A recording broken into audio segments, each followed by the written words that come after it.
to show them like there's not symmetry at the stand. Like you got compression, you've got, you know, you're pushing over to a side. You're not able to like, you like don't want to go to that left side.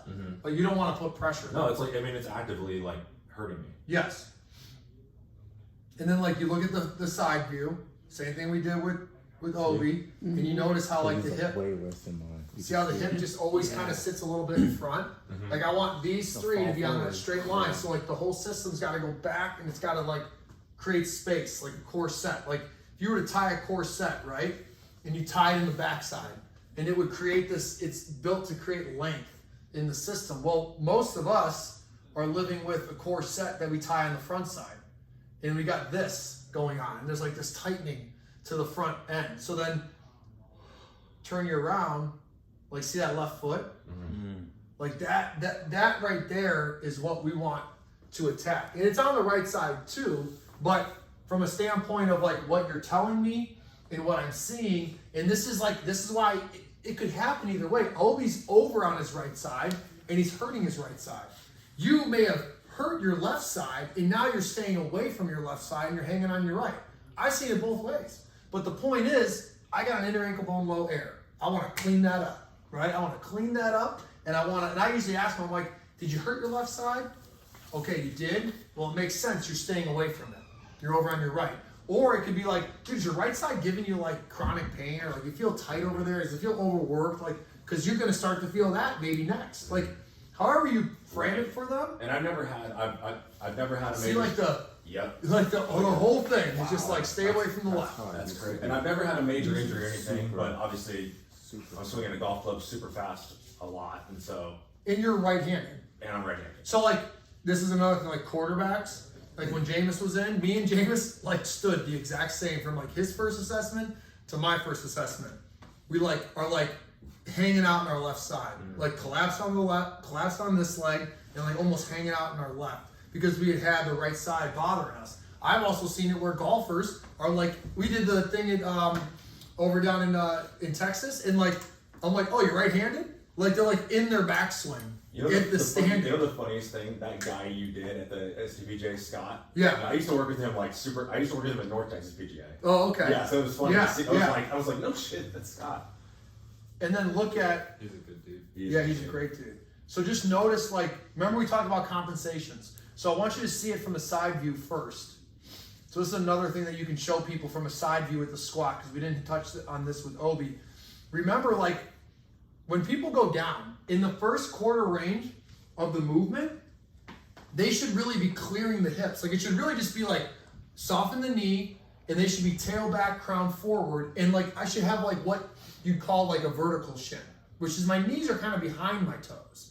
Once I get down into the halfway and then past the halfway, that's when your knees go over your toes. So when I see a squat where the knee has made its way over the toe, pushing, and you're not even in the first quarter range of it, like what do we know? Like what you're saying in your golf swing resonates with me, because I saw your heels go up in your squat, and I'm like, oh, you don't want to sit back.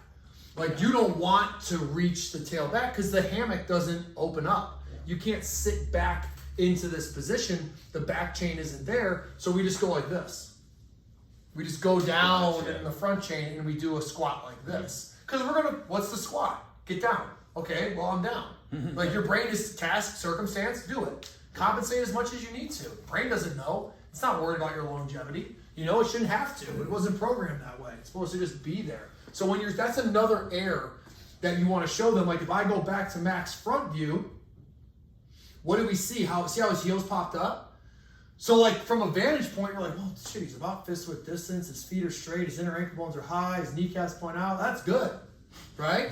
Well, no, like the resting squat would have been like sit like that, and sit like with your heels not in the ground, just hovering the ground, but enough length on the back side that I could truly sit. We're seeing that when I actually look at the full 360 view of this. That's why I need all four sides. I need to take in all that information.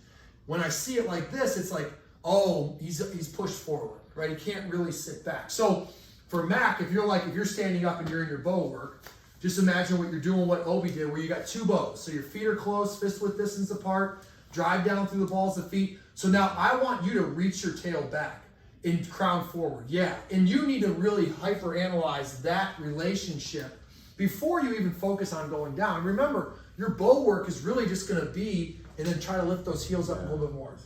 Lift, lift, lift, drive down through the balls of your feet, heels up, good, then reach the tail back. Yeah. Nice, and then like, I want his back to be burning.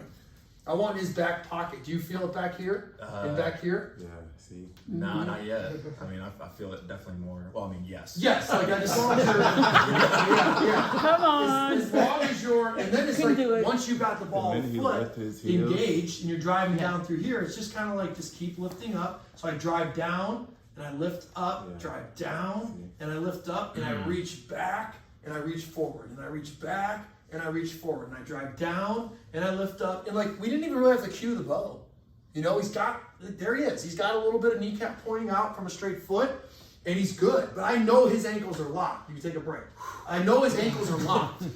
So like, if I rush him to the bow as far as the kneecap pointing out in the rotary, that's when people mess up. Whereas like, I want him to be hyper analyzing like, okay, tail back, crown forward, like tail back, because you're gonna want to do your bows like this. We're like, that's not enough. Like, give me more tail back, give me more crown forward, and then like root down through the ball of the foot and get the heel up. Tail back, crown forward, root down through the ball, and then like you're like, all right, I'm there. Now I'm in the bow. Now I can hold this position. Well, and it's funny, like the other Cue that you just kind of described to me was, or you know, we just learned was that the bow is not. It's not this. It's not this. It's like, not this right? big, monstrous. That was definitely that was an Instagram misconception, right? Well, and then you get the visual though, guys, from bending the knee. So like a lot of people will like do this with their bow, and they're really only in like their eighths, they're at the first eighth of the range. So they just go down a little bit, and they'll be like this, and they're like, wait, that looks kind of straight. So then they'll do this. Whereas if I just get to 22.5 and then I get down into a quarter squat, see how the shape becomes more, but it's more from just bending my knee.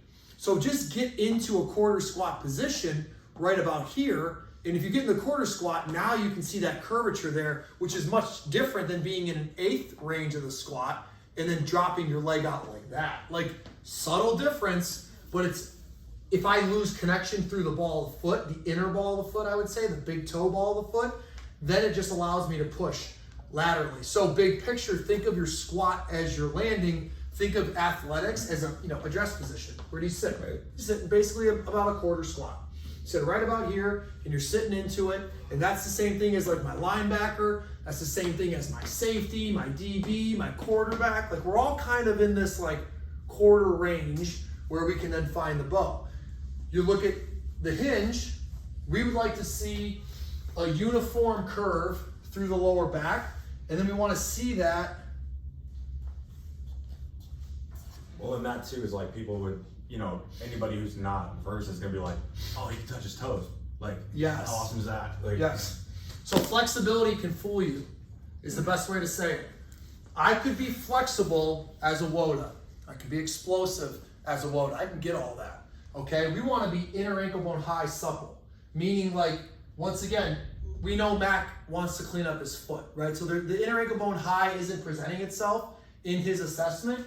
So right off the bat, like when he goes down, you can kind of see how locked up this side is. It's not really moving. His kneecap's pointing out. Even on the right side, like those kneecaps are actually like maybe straight to right out here, where they should actually be cross-eyed. At this point, when he's starting to go down, if you watch my kneecaps, ideally they would be doing this.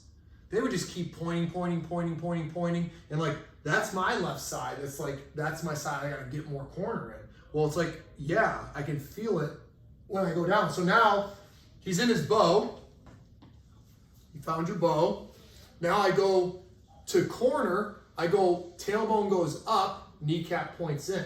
And we can do an access hinge. So there's kind of a couple ways to carve out the corner. You can do it from a quarter squat type position to where, yeah, and I want more heels up. Yeah. Yep, and then tail reaches back, kneecaps point at each other, and you should just feel sort of a nice stretch on the back side of the body. Now, one thing I'm gonna look for is don't lose that. Yeah, so the big toe will wanna pop up. So I should feel like I'm driving down, as I'm turning my kneecaps in. Yeah, so I'm gonna drive down, drive down, drive down. Yeah, drive down through the ball of the foot. Like I want contact right there. Yeah. Right there. Give me the contact. Let it go. Bring your heel down a little bit. So bring your heel down just a little bit. Yeah. Like relax. Go ahead back to like sit down with the heels. Okay. So I want this part of my foot right here to stay in contact. Now, don't even worry about the heel. Just think eggshell heels for now. So just get like light pressure here. And then as I work down, my kneecaps point at each other. Good, that's better. Now I'm in the ball of the foot. And then we'll just keep clearing that up. But like for right now, his bow is like gonna probably take precedent when we go and we try to work them out. But we can still bow corner flow, we can still do access hinge, we can still do some of those things with them. And we saw the bow was kind of suffocating. So now you look at his walk. And I definitely was a victim of the pigeon toe free corner. Yes. Like yes. I did that for a long time and totally, I get it. So notice how like you don't want to go to your, remember like look where your head is in your right column. So see how there's like a better look to this image. Like we got a nice like side bend, like a little more swagger to this side as far as the landing and the imagery. And then like my eye is pretty much right where it should be. And it's like if I go back one frame and now I look at my left side and I draw where my eye is, see how it's on the inside of your foot? Yeah. See how straight the spine is? See how straight the shoulders are? They're like you're not dropping into your left column. But we know that because you said you went on some runs, like I'm gonna run, and my left foot's gonna kill me. Yeah. It's like, well now think about it. Like you're landing on your right side. Look at that difference in sort of the spine and just the overall look of this image right here, where your head's in the column. See how much more like swagger that looks like it has? Yeah. And now go back to this bow. That's the picture I'm gonna post. See how locked that is? Yeah. Like he can't get into his left column. Yeah. Right? Because it's inner ankle bone low, and it's like a straight leg, and like the spine straight. And so I'm using the head, the top of the system, as almost an indicator for me. Like when I see that head stuck inside, I'm gonna let that sort of paint the picture for me of like how stuck and locked up this column is. So now imagine you're running all day and like your head's not even getting near this column. You're not even really loading this column. So what's happening at the foot? It's just getting overloaded to the inside edge. So now, it's like, well, that makes sense as to why that could be a problem. Now, we still have to clean up the inner ankle bone high here. Can you see that? So see how it's like that there? Yeah. I want this to be tracking higher than this as we go to load. So I want a little more inner ankle bone high on this side. I like that, like the starting point, like all of that's good. We need that sort of look right there to be here when you land on this side, because it's really tight, it's really locked up and straight, and then like this side suffers. So, asking that question about, can I spend more time? Like, yeah, you can probably definitely spend more time working a single leg on your left, because you just may need more awareness. And then, let's watch the back view of the walk. See how he's like turned to his right? And then we saw that. See how like his standing is a reflection of his walk, and his walk is a reflection of his standing. So I can zoom up to the front, I can zoom up to his walk, I can zoom back to his standing, I can zoom to his squat, I can go anywhere in the assessment, and I'll just basically see the same stuff play out. So now, see how your head's like in the column, or excuse me, in the middle? Mm-hmm. So head's in the middle, like we know the markers of durability would be your eye over your pinky. Well, now it's like your eye's still over your big toe, and then like you're opening up here, but you're losing right here. So you've got just disharmony in the system. Decent corner, I like that. Little crooked foot. So if my foot gets a little crooked right here, and my kneecap's pointing, I want to straighten this out and then keep that there. That'll be more of like, and that's going to be more of the tailbone back. So the tail goes back, the foot goes straight. So like just constantly focusing on tail to crown and foot control. Tail to crown and foot control. Tail to crown and then let the column organize off of that decompression as you funnel pressure into the system. The kneecap and the foot are kind of in the same spot. I want the foot to be straighter, and then the kneecap can point out. And then this is why this foot's giving you grief, because this upper half is essentially locked in as this is trying to open, and then this is going closed, right? Like you got this guy collapsing a little bit, this dude's trying to open, spine is locked up. It's just pressure not being organized on my left side correctly. And you can see, get some of the corner, bow, corner, but then not enough of it to where we really get the heel away. It's like right there. This is why I show people, like, dude, we're all GOATAs. Like, can we not see that, like, there's a bow in a corner taking place? It's just a question of how ideal is it? You know what I'm saying? And I'm sure recently you've been putting in more work. Yeah, the ideal. Towards Exactly. ideal. Yeah, the ideal would not be in pain though. Yeah, right, exactly. Yeah, so. And it's like for him, like another thing is when he goes, so step back up. Miss Link, you grab his iPad so you can see it, or grab it on tape. So now, Honestly, it's fine. so face, I want you to face the mirror, and I want to look at your left side loading, just the no support drop in. So like we saw Obi do it, where left foot's in front, right foot's back. I'm gonna put this chuck under here just so it helps coach you. This is the great part about having a chuck, guys, as a coach, as an athlete when you're by yourself, because you get a coach, you get a foot coach. You get a coach to let you know if your foot's dropping. So now I want you to soften your knee more. Bend your left knee, bend, bend, bend. I want you to find pressure back here. Got it. Yeah, you got it? Okay, so see how just go back up a little bit. So he started like right here. He's really like only in his first eighth of the range. So I want like just a little more knee. Yeah, like there should be like, ooh, that's a difference. Yep. It should be like a total difference. Now it's a case of, okay, I got to keep the ball of the foot down. I should be able to play Jenga with the block, meaning I can move this and it doesn't, but it's going to give him feedback. It's going to give him tactile feedback because he's got a lot of shit going on in his mind right now that he's trying to focus on. If I put this here, it's like a free coach. If he touches it, he knows to lift up. So I get that for free. That's why the chuck is my favorite piece of equipment. Now it's like, get pressure out of this leg as best you can. See that? Like, you made like the smallest movement. But like, that is pressure. That's what I'm trying to tell people is like, that is pressure. Like, and this is why you see. I can't do You can't do it. No. Exactly. So now you're trying to, that's your goal. Like, that's what he has to play around with. Yeah. Is he's now finding out like, oh, this has to soften. That your ass does not want to handle that pressure right now. It does not want to hold that. Your glute does not want to hold that pressure. That's what I've got to get you to. So I got to keep getting less and less pressure out of his right leg into his left. And when if you try to scoot this leg to where this foot is in line with the chuck, like bring it up closer, you see how that kind of forces the issue? Yeah. And so that's what I would be working on a ton. Okay. A ton of this. And then soften the knee. See how you want to go back up? So they're going to want to go back to their airs. Where was his air? You can relax. Where was his air in the squat? Where was it? Like the first eighth range, it was already there. So I know if in the first eighth range, Mac wants to go forward, all right, well, when we get him into a no support drop in, he's going to just like go, he's going to try to do as much, he's going to try to do as little as he can to try to fit the exercise. Yeah. Like, I've got to put my system in essentially an uncomfortable position. A good position, but for who I am currently, it will be uncomfortable. Not from a standpoint of uncomfortable being like pain, but uncomfortable being like weakness. Right. Just like almost, it feels to me like the nervous system, that area of your body, that bow, has just been sleeping.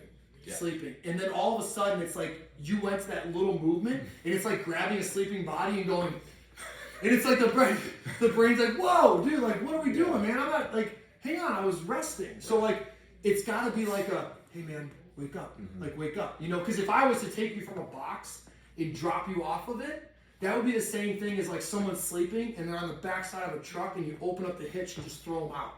And it's like, whoa, it's like it's a tornado to them.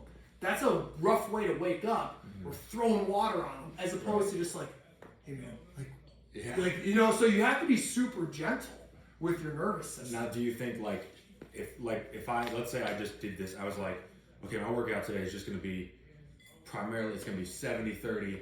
Is that and I'm just holding this till I'm doing, 4 sets to a failure. Mm-hmm. Is that like, can I make it worse if I'm in a safe pattern? Like, No, I think that you'll just be really sore. okay. That's what I think will happen. Like, I think when you go and you do that, I think like if tomorrow, let's say you were on your own, you had all day to do your own thing, and you went and you're like, okay, I'm gonna go 4 sets of failure on my left side. I think the next morning when you wake up, you'll be like, whoa, like those are the muscles I was not using. Gotcha. So I think use that information. I think I was conflicting pain Yeah. versus like same thing like with Muscle soreness. Exactly. There's muscle soreness Right. and there's I'm using my foot incorrectly. Right. Those are like when you went on when you saw GOATA and you agreed with it and you're like, oh, I'm just gonna go. Well, I was here maybe, and now I'm just gonna be here. And yeah, I'm walking GOATA now. And then you're like, dude, I'll fucking run a 5K. You know, and then like you go, and then like you just zapped your nervous Right, system. yeah. Like you zapped the shit out of it. It wasn't. You took that on how many revolutions? You know what I mean? And so Exactly. what you want to do is, ideally, you'd say, okay, what I'm going to do is I'm going to spend time, I'm going to do a bunch of groundwork. I'm going to open up the system. I'm going to create space. I'm going to do like another great exercise to help you find that glute is let's go kneeling. So we just go like all fours. And this is in the app side to side rocker iso hold. So you got 2 fists width distance between the column, about 2 fists. Yep. And now the same thing that you just did from a standing. So when you were standing, you were like this. Right. You were basically loading up just your left side. We had you here, and you probably had like a 60-40 going on, like 60, maybe 40, and then we got you to like 70-30, and you're like, oh, Right. okay, well, I'm going to take that same concept of loading this leg to this. I'm just going to shift over. So I'm going to put all my pressure in my left column, and this should be a little bit more manageable for you. It's manageable. You still feel it. Is it like? Do you want kind of me to tuck that shoulder back? That Yeah, left so shoulder? the elbow pit, the chest, and the kneecap will all open. What I want you to see is, okay, am I matching tape? Which is my nose over my kneecap, Yep. my chest, my elbow pit are pointing out, but like more importantly, like am I feeling it in the backside, outside tissue? Then you can almost sit your glute up a little bit. So like right where you find it, like, oh, there's my quarter squat, but I'm in a kneeling quarter squat. Right. The reason this is better is you got 4 pivot points. Exactly. Yeah. So you've got your kneecap and the top of your foot, as opposed to this one was 2 pivot points, now transitioning to 1 pivot point. So that was a zap of the nervous system. So what I would say is maybe look, it's fire. I mean, it's firing. crazy. So like you probably day 1 would spend a little more time under tension here, and then still do your no support drop in standing. Yeah. But maybe not 4-6 sets of standing. Maybe 3 sets here and then 2 sets standing. And that way, like you're introducing the nervous system to your left side drop in, because that's what you need. In big picture, what Mac needs is a left side drop in. Like that's probably the biggest issue he's got. He's got pain on his. When I'm talking to the client or the athlete, my first win has got to be the pain. Let's win the pain game. Let's just stop the pain, because I know if I diminish pain, my performance increases. Okay, his left side's killing him. Listen to him. Fix his left side. Like he's telling you what he wants. Like we don't have to overthink this. So he's gonna be sore tomorrow, but he's gonna be in a good sore. Like, ooh, that was a good workout sore. Now it's just a case of like 6 sets might be like, okay, now I can't even do anything. And I'm a fan of, well, let's compound. Let's be able to stack a full week of work, as opposed to, well, I did 2 days of work and I completely fried myself, and now my nervous system just wants to gravitate towards the couch. Well, now it's like I'm going to sit on the couch, I'm going to be lazy because I'm in pain, and then I'm not going to get. I'd rather you take like, okay, do 2 sets, then go do something else. Take 2 sets and then go do something else. So you could spread out the workout throughout the day, because this type of stuff with GOATA is great because you can hit it on the fly. You don't have to necessarily be sweating to like get work. So like I'll go to brush my teeth or fill up the water, and like while the water's filling up, I'll just like, that would be a chance for you to find your left side drop in. And it's probably going to be more of awareness early on. That little moment where we had you just shift the pressure out, the first few days will be just redoing that over and over again.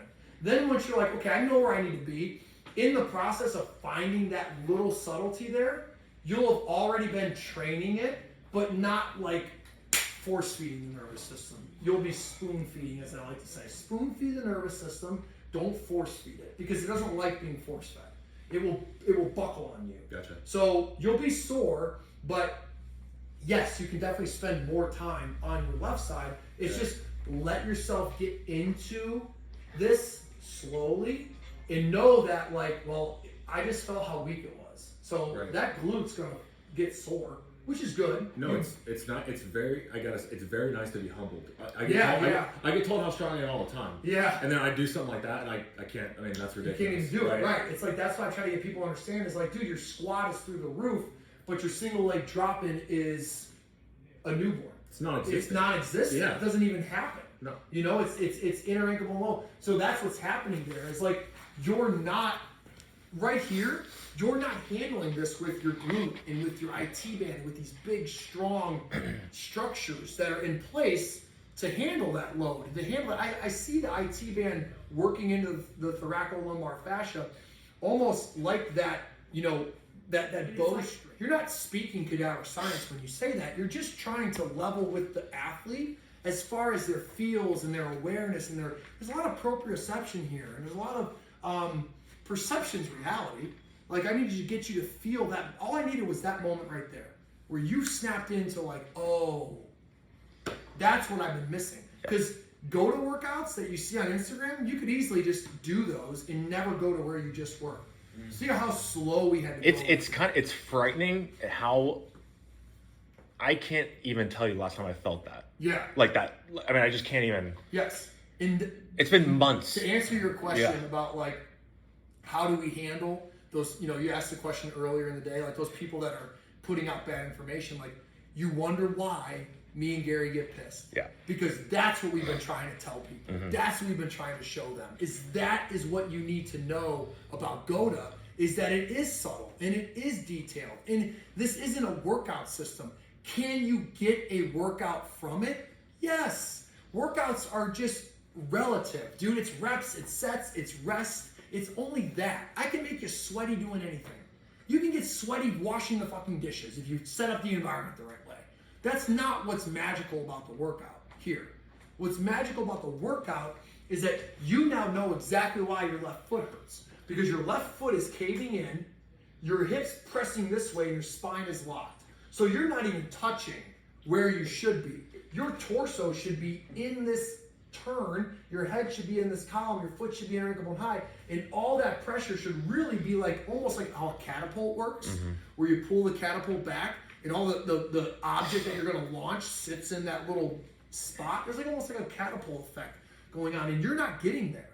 And because you're not getting there, you're never really getting back to the innate design, so it's always going to be coming out somewhere else where it's like it's going to bother your foot. And until I rehabilitate your left side drop-in, running will always bother you. Got it. You know what I mean? Like, it'll just always bother you. Well, like, it's fun. Like, you'll get out of pain maybe, but you won't be able to really just let this system go. Well, it's funny. Like last week, I had this week, right? It's the ankle. Last week, I had a back spasm for 5 days. So it's like, and the ankle pain was more subtle, right? So it's like, it can come out anyway. Like, it's not. And now you see why there's a spasm in the back. No shit. Yeah. Like, like, well, no shit. The torso doesn't. Yeah. You know, spinal engine is. I should be able to take my spine, like right now, as you load your left column in this image, you would be flexed and side bent to the left, okay? And then you would extend and side bend to the right. Then you would flex and side bend to the right, and extend and side bend to the left. And you would just go doo-doo, doom, doo-doo, doom. And now you go to land, and it's like doom, doom. It's like straight spine. Like it won't fit. All the pieces won't fit. That's why I try to get people this understanding of like, it's integration. It's literally integration. Foot holds still, shin turns down, back and out. Thigh turns down, back and out. Pelvis has to tilt backwards. Spine has to flex and lateral flex. Bicep bone and forearm have to open. They all have to be moving appropriately, approximately 22.5 degrees based off of the slow motion evidence. And then it's as simple as, when I look at the image, well, his inner ankle bone is a little bit low, his kneecap's pointing out, but his chest is pointing straight. I don't have to have a 6-year degree to know that, well, now that means that this compartment and this compartment and this compartment and this compartment are not on the same page. And if they're not on the same page, but they're all plugged in together, integrated, then that gives me a common sense answer of there's probably disharmony. There is disharmony visually, and then you're giving me the evidence by telling me that, yes, those exact spots hurt. Well, where I'm seeing bleeding, he has pain. That's it. That's all it is. That's all you're trying to do here is just spot the errors. Pick out the errors. I bet my bottom dollar that those errors are showing you some sort of pain. Well, oh, yes, they are. Good. Now let's find those errors in a movement. Because now it's great to sit up here and talk about it and to both agree with it. Yeah, I agree. Okay, well, what are we going to do about it? Mm-hmm. How are we going to fix this man's system? It's wrecked. He's now I got to really talk to him, and I've got to say whatever I've got to say right there in that moment to get you to have that moment where you felt it. Right. Now you felt it. Now you know where you need to go. Mm-hmm. So now that Mac knows where he needs to go, he can keep recreating it and keep recreating it. So however I got to explain that to you, I'll explain it to you, and I'll get you to find that position. What's the easiest? On the hands and knees, moving you around, a little bit of pressure, tactile feedback, mirrors, tons of awareness around me to just get that one little moment where it's like, oh, that's why I'm in pain. And once we get that, let's just worry about that right now. Yep. Let's worry about Mac's left side drop in. Let's spend a lot of time there. We gave him a couple things to work on. Hey, side to side ISO holds is probably a good one to start with.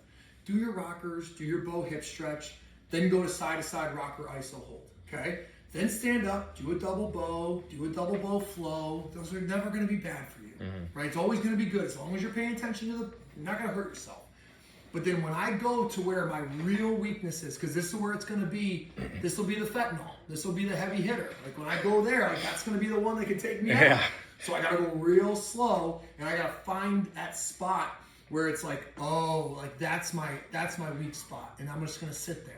And I'm gonna try to just keep getting, because you were kind of like here, and I'm gonna try to get you to be like tippy toe. Right. Like literally the tips of your toes are on the ground, and you're feeling it in this area. And then you just wake that area up slowly over time, and it gets stronger over time. And then then eventually you'll be able to do 6-8 sets of it. And then you'll be able to run for a mile. And like, dude, I ran a mile with no pain. Okay, go back to the drop-in. Now let's do 10 sets. Let's do more time under tension. Let's put a weight vest on and do it. And now it's like, your no support drop-in will change, guys. Early on, it'll be just like gathering. Then it'll be like, dude, I can bring this foot right here and I can tippy toe. Then it'll be like, dude, I can do the front drop tap hold. I can hold here. Then it'll be like, all right, let's put a weight vest on. Then it'll be like, grab a plate and squeeze to your chest. So you've taken the same exercise. We're taking a sort of old school yogi approach where they take one thing and they perfect it. And they just keep doing that one thing over and over again until it's perfect. It's as good as it can be. As opposed to nowadays, what was the thing we were always, muscle confusion. Just keep doing a new exercise and keep confusing it. No, like this is skill building. Like skill building is monotonous repetition, just repping it out. The skill though that's underneath the microscope is the bow. That's the skill you're missing. So you don't need a bunch of shit. You need a left leg bow. You need a left column bow. So let's give him the left column bow in a multitude of ways, but knowing that like, what are we really working towards? Single side, all the pressure in that side. And then we're gonna just get that, and then from there I can dress it up or I can perfect it. To where the ultimate is that front drop tap hold. Where like you get here, and it's challenging, I gotta get my leg here, and like you can see how much more challenging that is than this, than this, than this. And that's all just based off pressure. The math is still the same, but the pressure numbers here are way more intense than the pressure numbers here. And that's what we have to get. Because if I gave you split stance and I said, yeah, you're good, just do this, you'll still have pain when you run 3 miles. Yes. Because you're not actually in, oh, there's the bow. That's what it's actually going to look like frame by frame. That's the moment right there. I'm just literally trying to match tape. That's how I see it. Match the tape with my body. And then that same exercise we did, I mean, is that going to feed that inside ankle bone high? It is inside ankle bone high. Okay. Yeah, it is. It's all encompassing. Like inside ankle bone high. It's not like I need to linked to a bow in the corner. Right. You know, it's like that's you're one or the other. I don't need to do another separate exercise. Yeah. To be like, okay, now I got my inside That's ankle what I high. hated about some of that shit that I would see Bam do, where they would just like sitting on the ground like doing foot shit. Yeah. There's no fucking pressure in your foot. Right. It's fake. Right. It's fucking fake, dude. You can move your foot in a million different ways. Like when I see these people like, oh, you want healthy feet, and like they're standing there like they're like squeezing a fucking towel, or like they're like spreading their toes. Yeah. I'm like, dude, that ain't foot strength, dog. Yeah. You want the foot to stiffen and stick. Inner ankle bone high, and just bam, Yeah. no butt. A towel is not 210 pounds. It's not all that pressure. No. And then you take your body size Right. and you start dropping it in from the sky. Oh man, those think of you know golf. You guys know pressure plates. Yeah. Imagine like taking a bowling ball and then dropping it on that pressure mat and just thinking of what that pressure mat would look like. Boom, an explosion. That's every single run. So now take that imagery and think about that 5K that you run. And it's just bam, explosion, and your foot's just like stop, on concrete. Stop. Yeah, on concrete. Right. Vivo's on. You know, I was like, dude, I got this. That's why it's a lot at once, because it's like it's a humbling. That was my big thing. I'm like, oh, wow, you're weak, dude. Yep. You're so weak, right? You're so weak, and it explains everything. Right. Like, good athletes can compensate, and good athletes are just tough. They're just fucking tough dudes. Right. Like, that's what I'm also learning, is that, like, if you have the ability to run the gauntlet and tough it out, you're probably tough as shit, so you handle a lot more than the average Joe that just, they tap out. The good athlete will just, like, they'll keep going even when they're hurt. They have that, high pain threshold, essentially, and that's what you use that as your skill set. Well, let's just give you a bow. Let's make the bow your skill set. And then you can feel good and you can do whatever you want to do. Right. Well, thank you. Yeah. That was awesome. That's where TPIs miss the mark so much too. Is like, look at what he just showed you, and that whole entire time he showed you that foot and ankle was what the problem was. Right. TPI will tell you that's irrelevant. Well, all 14 points of that assessment, it would have never addressed that. No, and you could have passed most of them. Yeah, exactly. And come back and been like, why am I still having back pain? Because that's what was going on with me. Apparently, I could pass the TPI screens and then break down on the golf course. Right. It's like, what am I really doing? Yeah. I used to smoke the FMS screening. Oh, yeah. I was a stud at that. Yeah. I was like, I hit like 21 out of 21 every fucking time. I did it all. Down? I could kill it. Because I would just go inside ankle bone low to do it all. I could do all the FMS. Everyone was like, dude, you crushed the I could do yoga. I was so flexible. Yep. Hurt. So fun. Bad back. Performance. It's Al, like, you want to go? Or Brandon, you want to go? Al, you want to go? Assessment. Okay, I'll go. It just makes so much sense. Yeah. How does the body travel through space for a lifetime and never get hurt for no apparent reason? You ask a very good question that leads you into the next part of the study, which is, well, then we have to study the durable humans. Who's durable? Well, the babies seem like they're pretty good. The indigenous are pretty strong. Let's start there. Damn, they kind of look the same. Hey, Michael Jordan was pretty good. Hey, Jackie Robinson, Simone Biles, Ed Reed, Randy Moss, right? AC, all these guys that don't get hurt. What are the? Damn, they're kind of like the Karubo. They're kind of like the baby. Yeah. All right, well, this probably in the 90-year-old, right? Let's check out Hurricane Hawkins. Let's check out Ida Keeling. Dang, they all got similar stuff going on, right? Maybe not any person is perfect, 100% ideal, but with all of that information present, then it shakes out into the global laws. And that's why the study is that's why TPI will never have it. They couldn't. You're not looking in the right direction. They're even going as far as to not even use slow motion video anymore and just refer to the kinesthetic sequence maps and just refer to the ground force reaction. That's why I hate the imagery that they'll show where it's like the circles on it's like a 3D image up there of this golfer. Yep. And I'm like, this doesn't tell me about inner ankle bone high. That doesn't give me a look at it doesn't really give me a look at the musculoskeletal system. Yeah. It doesn't truly give me that, and it doesn't give me an assessment. Like, that's why you were seeing, like, dude, look how you stand. Holy shit, it's the same as the walk. And then, like, that little detail there is way too subtle for an FMS screening. Right. It's not even close. Right.